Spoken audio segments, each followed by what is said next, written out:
alongside teammate Haley Pearsall. How good do you think Kate Ziegler is in the 400, Rowdy? She's very good. She's got a great 400. She gets better, no doubt about it, as the distance goes higher. Proof with the 800 and 1500 gold in Melbourne, but she's got a good, solid 400 freestyle. That duel that you saw a moment ago was her against Laura Manadou in the Worlds in the 800. Manadou is the world record holder in this distance. The 400-meter broke Janet Evans' 18-year-old record last year.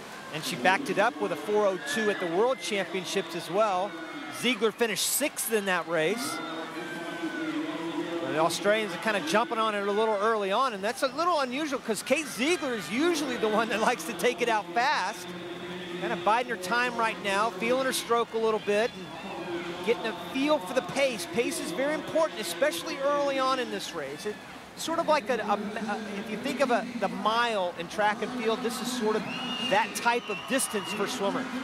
So Linda McKenzie, and the Aussies right now are 1, 2, and 3. Linda McKenzie in lane 4, 23-year-old, and she's got the lead.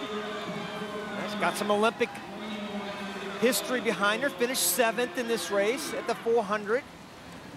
This is some challenge for her. Linda McKenzie made the finals in the Worlds in this race and finished 8th. Right now she's got the lead on Kate Ziegler. Now Bronte Barrett taking the lead as they turn at the 100-meter mark. Yeah, and you can see all 3 Australians going 1, 2, and 3 at this point. Once again, still early on, a little over 25% of the race is done. Kate Ziegler is in nice position though.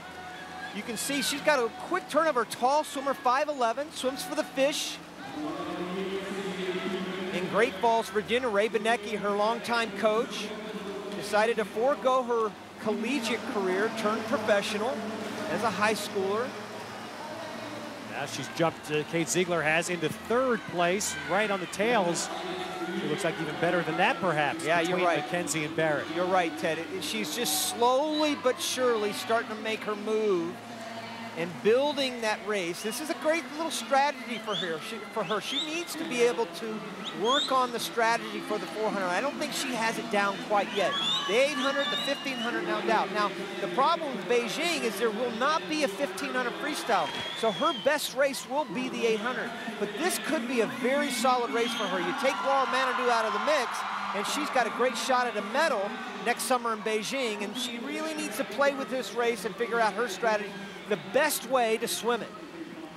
Kate Ziegler now edging her way in front. She won the 800 at the Worlds, and in the 1500, she actually took a shot at another one of Janet Evans' long-standing records. She challenged that record for about 1,000 meters, able to win, though, 2 golds, and now has the lead as they turn at 250. Looking very good right now, starting to inch out more and more. The Australians are not giving up, though. Both McKenzie and Barrett's to her right, are doing a nice job of just kind of hanging in there. Now, Ziegler is so good at closing a race.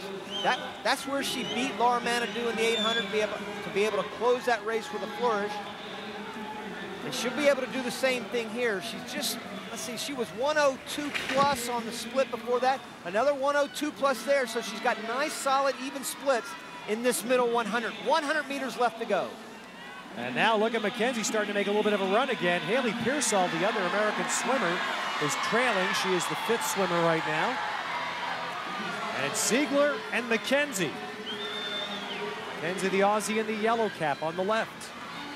Yeah, Barrett's starting to fall off just a little bit. That's her to her left, but I tell you, they're right in there. This is a great swim for Australians, once again, to be able to get in there and break this stranglehold that Ziegler and Haley Pearsall, who I thought might have been a factor here, up. Well, look at Ziegler. She was trailing by 4 100ths to the turn, but she's got a little kick here. And now McKenzie trying to answer. And the crowd's sensing this.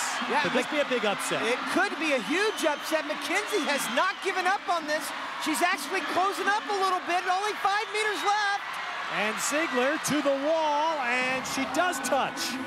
So a very strong race by the Aussies to really push Kate Ziegler. She does, however, hold on to win the 400. Not by much, though. Not by much. 16 100ths of a second.